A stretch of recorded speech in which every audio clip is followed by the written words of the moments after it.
ಈ ವಿಡಿಯೋದಲ್ಲಿ ನಾವು ICSE ಕನ್ನಡ ಸಾಹಿತ್ಯ ಸಂಗಮ ಪದ್ಯಗಳು ಅದರ ಸಮ್ಮರಿ ಸಾರಾಂಶವನ್ನ ನೋಡೋಣ. ಇದಕ್ಕಿಂತ ಮುಂಚೆ ವಚನಗಳು ಬಸವಣ್ಣನವರು ಬರೆದಿದ್ದು ಅದರ ಸಾರಾಂಶದ ವಿಡಿಯೋವನ್ನು ಮಾಡಿದ್ದೀನಿ. ಮತ್ತೆ ಅದರ ಎಕ್ಸ್ಪ್ಲನೇಷನ್ಗಳು ಕೂಡ ಇದೆ. ಈ ಅಕ್ಕಮಹಾದೇವಿ ವಚನದ ಎಕ್ಸ್ಪ್ಲನೇಷನ್ ಕೂಡ ಇದೆ. ಎಕ್ಸ್ಪ್ಲನೇಷನ್ ವಿಡಿಯೋ ಕಂಪ್ಲೀಟ್ ಆಗಿರುತ್ತೆ. ಇನ್ ಕೇಸ್ ನೀವು ಆ ಕ್ಲಾಸ್ ಅಟೆಂಡ್ ಮಾಡೋಕ್ಕಾಗಿಲ್ಲ, ಏನಾದರೂ ಪ್ರಾಬ್ಲಮ್ ಆರೋಗ್ಯದ, if you are not well ಆ ರೀತಿಯಾಗಿದ್ದಾಗ ನೀವು ಈ ಚಾನಲ್ ಅಲ್ಲಿರುವ ವಿಡಿಯೋ ಲೆಸನ್ಸ್ ಎಕ್ಸ್ಪ್ಲನೇಷನ್ ಅನ್ನ ನೋಡ್ಕೋಬಹುದು. ಮತ್ತೆ ಈ ಸಾರಾಂಶದ ವಿಡಿಯೋಗಳು ನಿಮಗೆ ಎಕ್ಸಾಮ್ಗಿಂತ ಮುಂಚೆ ನೀವು ಆಲ್ರೆಡಿ ಓದಿ ಸುಮ್ಮನೆ ಹಾಗೆ ರಿವಿಷನ್ ಮಾಡ್ತಾ ಇರ್ತೀರಲ್ಲ, ರೀಕಾಲ್ ಮಾಡೋದಕ್ಕೆ ಇದು ಹೆಲ್ಪ್ಫುಲ್ ಆಗುತ್ತೆ. ಈಗ 1ನೇ ವಚನ. ಈ ವಚನಕ್ಕಿಂತ ಮುಂಚೆ ಅಕ್ಕಮಹಾದೇವಿಯ ಬಗ್ಗೆ ಒಂದು 3-4 ವಾಕ್ಯಗಳನ್ನ ತಿಳ್ಕೊಳ್ಳೋಣ. ಇವರು 12ನೇ ಶತಮಾನದಲ್ಲಿ ಶಿವಮೊಗ್ಗ ಜಿಲ್ಲೆಯ ಬಳಿಗಾವಿಯಲ್ಲಿರೋ ಉಡುತಡಿಯಲ್ಲಿ ಜನಿಸಿದರು. ಓಕೆ, ಅದು ಅವರ ಹುಟ್ಟಿದ ಸ್ಥಳ. ಇವರ ತಂದೆ ತಾಯಿ ಎಲ್ಲ ಶಿವಭಕ್ತರು. ಸೊ ಶಿವನ ಪೂಜೆಯ ಫಲವಾಗಿ ಹುಟ್ಟಿದ್ದು ಅಕ್ಕಮಹಾದೇವಿ ಅಂತ ಅಂತಾರೆ. ಮತ್ತೆ ಇವರು ಉಡುತಡಿಯನ್ನ ಬಿಟ್ಟು ಕಲ್ಯಾಣಕ್ಕೆ ಹೋಗ್ತಾರೆ. ಕಲ್ಯಾಣದಲ್ಲಿ ಅನುಭವ ಮಂಟಪ ಇರುತ್ತೆ. ಯಾರು? ಬಸವಣ್ಣನವರು ರಚಿಸಿದ ಅನುಭವ ಮಂಟಪ. ಆ ಅನುಭವ ಮಂಟಪದಲ್ಲಿ ಇವರು ಅಲ್ಲಮಪ್ರಭು, ಸಿದ್ದರಾಮ, ಬಸವಣ್ಣ ಇವರಿಗೆಲ್ಲ ಇವರು ಸಮಕಾಲೀನರು, 12ನೇ ಶತಮಾನದಲ್ಲೇ ಇದ್ದವರು. ಸೊ ಅವ್ರ ಹತ್ರ ಕುತ್ಕೊಂಡು ಮಾತಾಡಿ ಡಿಸ್ಕಷನ್ಸ್ ಎಲ್ಲ ಮಾಡ್ತಾ ಇರ್ತಾರೆ ಇವರು. ನಮ್ಮ ಈ ದೇವರ ಬಗ್ಗೆ, ಇಲ್ಲ ಲೋಕದ ಈ ಜನರ ಸಂಸ್ಕೃತಿ ಬಗ್ಗೆ, ಜನರ ಭಾವನೆಗಳು, ಅದರ ಬಗ್ಗೆ ಎಲ್ಲ ಆ ಅನುಭವ ಮಂಟಪದಲ್ಲಿ ಅವರು ಒಂದು ರೀತಿ ಸೆಮಿನಾರು, ಡಿಸ್ಕಷನ್ಸು ಆ ರೀತಿ ಎಲ್ಲ ಮಾಡ್ತಾ ಇರ್ತಾರೆ. ಮತ್ತೆ ಇವರನ್ನ ಶಿವಶರಣೆ ಅಂತಾರೆ. ಇವರ ಅಂಕಿತ ನಾಮ ಚೆನ್ನಮಲ್ಲಿಕಾರ್ಜುನ ಅಂತ. ಆಯ್ತಾ? ಮತ್ತೆ ಇವರ ವಚನಗಳು ಉತ್ತಮ ಸಾಹಿತ್ಯದಿಂದ, ಉತ್ತಮ ಭಾಷೆಯಿಂದ ಕೂಡಿದ ರಚನೆಗಳಾಗಿರುತ್ತೆ. ಈಗ 1ನೇದು. ವನವೆಲ್ಲ ನೀವೇ, ಮನದೊಳಗಣ ದೇವತರುವೆಲ್ಲ ನೀವೇ, ತರುವಿನೊಳಗಾಡುವ ಖಗಮೃಗಗಳು ನೀವೇ, ಚೆನ್ನಮಲ್ಲಿಕಾರ್ಜುನ ಸರ್ವಭರಿತನಾಗಿ ಎನಗೇಕೆ ಮುಖದೋರೆ. ಸೊ ವನವೆಲ್ಲ ಏನೋ, ಈಗ ಇವರು ಏನ್ ಹೇಳ್ತಾರೆ ಅಂದ್ರೆ, ಅಕ್ಕಮಹಾದೇವಿಯವರು ಈ ಎಲ್ಲ ವಚನಗಳನ್ನ ಈ ಲೋಕದ ಜನ ಏನೇನೋ ಅಂದಿರ್ತಾರೆ. ಅಕ್ಕಮಹಾದೇವಿನ ಒಬ್ಬ ಸ್ತ್ರೀ ಅಲ್ವಾ, ಮತ್ತೆ ದೇವರ ನೋಡ್ಕೊಂಡು ಎಲ್ಲಂದ್ರೆ ಅಲ್ಲಿ ಹೋಗೋದಕ್ಕೆ. ಸೊ ಆ ಜನರು ಹೇಳುವಂತಹ ಹೇಳಿಕೆಗಳಿಗೆ ಈ ರೀತಿಯಾದಂತಹ ವಚನಗಳನ್ನ ಅವರು ರಚಿಸಿರ್ತಾರೆ. ಸೊ ಇಲ್ಲಿ ವನವೆಲ್ಲ ಅಂದ್ರೆ ಫಾರೆಸ್ಟ್ ಎಲ್ಲ ನೀನೆ, ಮನದೊಳಗಣ ದೇವ ತರುವೆಲ್ಲ ನೀವೇ ಅಂದ್ರೆ ನನ್ನ ಮನಸ್ಸಿನಲ್ಲಿರುವಂತಹ ದೇವ ತರು, ಆ ವನವು, ಆ ಮನಸ್ಸಿನಲ್ಲಿರುವಂತಹ ವನವಲ್ಲೂ ಪರಮಾತ್ಮ ಇದ್ದಾನೆ. ಮತ್ತೆ ಅಂದ್ರೆ ಇಲ್ಲಿ ತರು, ಈ ಫಾರೆಸ್ಟ್ ಅಲ್ಲಿ, ಈ ಪ್ರಪಂಚದಲ್ಲಿರುವ ಖಗಾಮೃಗ, ಈ ಪ್ರಾಣಿ ಪಕ್ಷಿಗಳು ಎಲ್ಲವೂ ನೀವೇ, ಎಲ್ಲದರಲ್ಲೂ ನೀನಿದ್ದೀಯ, ನೀನು ಆವರಿಸಿದ್ದೀಯ. ಮತ್ತೆ ನಾನು ದೇವರ ಪ್ರಾರ್ಥನೆಯಲ್ಲಿ ಇದ್ದಾಗ ಅಂದ್ರೆ ಮನಸ್ಸಿನಲ್ಲಿರುವಂತಹ ದೇವಲೋಕದ ಮರಗಳಲ್ಲೂ ನೀನೇ ಇದ್ದೀಯಾ. ಆಯ್ತಾ? ಸೊ ಸರ್ವಪರಿತನಾಗಿ ಅಂದ್ರೆ ಎಲ್ಲಾ ಹತ್ರ ನೀನು ಇದೀಯಾ, ಈ ಪ್ರಪಂಚದಲ್ಲಿ ಎಲ್ಲಾ ಹತ್ರನೂ ಇದೀಯಾ, ಆದ್ರೆ ನೀನು ನನಗೆ ಏಕೆ ಮುಖ ತೋರ್ತಾ ಇಲ್ಲ, ಮುಖದೋರೆ ಅಂತ ತನ್ನ ಹಂಬಲವನ್ನ ವ್ಯಕ್ತಪಡಿಸಿದ್ದಾಳೆ. ಈಗ 2ನೇದನ್ನ ನೋಡೋಣ. 2ನೇದು. ಹಸಿವಾದೊಡೆ ಭಿಕ್ಷಾನ್ನಗಳುಂಟು, ತೃಷೆಯಾದೊಡೆ ಕೆರೆಬಾವಿಗಳುಂಟು, ಶಯನಕ್ಕೆ ಹಾಳು ದೇಗುಲಗಳುಂಟು, ಚೆನ್ನಮಲ್ಲಿಕಾರ್ಜುನಯ್ಯ ಆತ್ಮ ಸಂಗಾತಕ್ಕೆ ನೀ ಎನಗುಂಟು.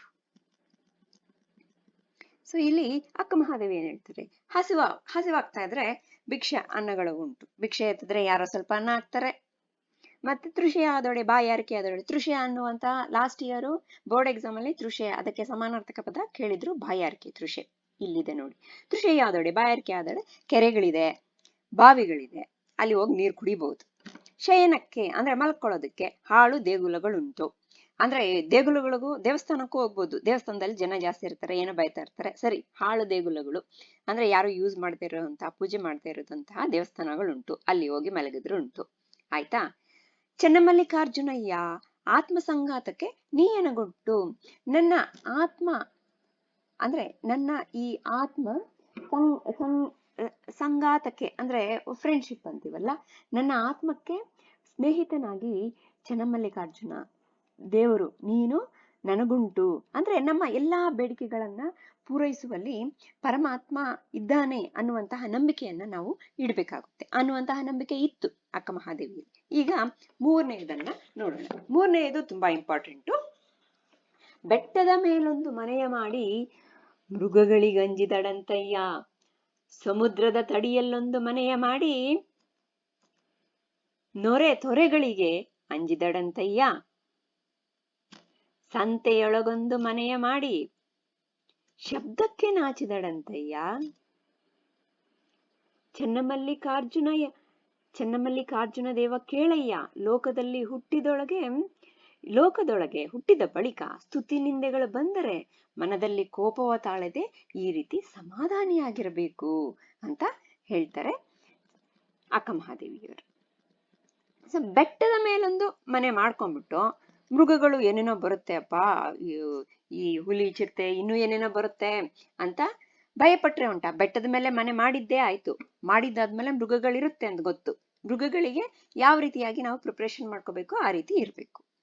ಮತ್ತೆ ಸಮುದ್ರದ ದಡದಲ್ಲೊಂದು ಮನೆ ಮಾಡ್ಬಿಟ್ಟು, ಅಯ್ಯೋ ಅಪ್ಪ ಇಲ್ಲಿ ಏನು ನೊರೆ ತೊರೆಗಳು ಅಲೆಗಳೆಲ್ಲ ಬರ್ತಾ ಇದೆ ಅಂತ ಭಯಪಟ್ರೆ ಉಂಟಾ? ಅಲ್ಲಿ ಬಂದೇ ಬರುತ್ತೆ. ಮತ್ತೆ ಸಂತೆಯಲ್ಲಿ, ಈ ಫೇರಲ್ಲಿ ಸಂತೆಯಲ್ಲಿ ಮನೆ ಮಾಡಿ, ಸಂತೆ ಮಧ್ಯದಲ್ಲಿ ಒಂದು ಮನೆ ಮಾಡ್ಕೊಂಡ್ಬಿಟ್ಟು ಅಲ್ಲಿ ಶಬ್ದಕ್ಕೆ ನಾಚಿದಂತೆ ಇದೇನಿದು ಇಷ್ಟೊಂದು ಶಬ್ದ ಬರ್ತಾ ಇದೆ ಅನ್ಬಿಟ್ರೆ ಇರುತ್ತಾ? ನೋಡಿ ಎಷ್ಟೊಂದ್ ಜನ ಏನೇನೋ ಮಾಡ್ತಾ ಇದಾರೆ, ಅವರೆಲ್ಲ ಏನು ಶಬ್ದ ಬರ್ದೇನೆ ಮಾತಾಡ್ದೆ ಹಂಗೆ ತಗೊಳಕಾಗುತ್ತಾ? ಸಿಕ್ಕಾಪಟ್ಟೆ ಶಬ್ದ ಇರುತ್ತೆ ಸಂತೆಯಲ್ಲಿ. ಸೊ ಚನ್ನಮಲ್ಲಿಕಾರ್ಜುನ ದೇವ ಕೇಳಯ್ಯ, ಈ ಲೋಕದಲ್ಲಿ ಹುಟ್ಟಿದ ನಂತರ ಸ್ತುತಿ ನಿಂದೆಗಳು ಬಂದ್ರೆ ಮನದಲ್ಲಿ ಕೋಪ ತಾಳ್ದೆ ಸಮಾಧಾನಿ ಆಗಿರ್ಬೇಕು. ಸೊ ಈ ಬೆಟ್ಟದ ಮೇಲೆ ಮತ್ತೆ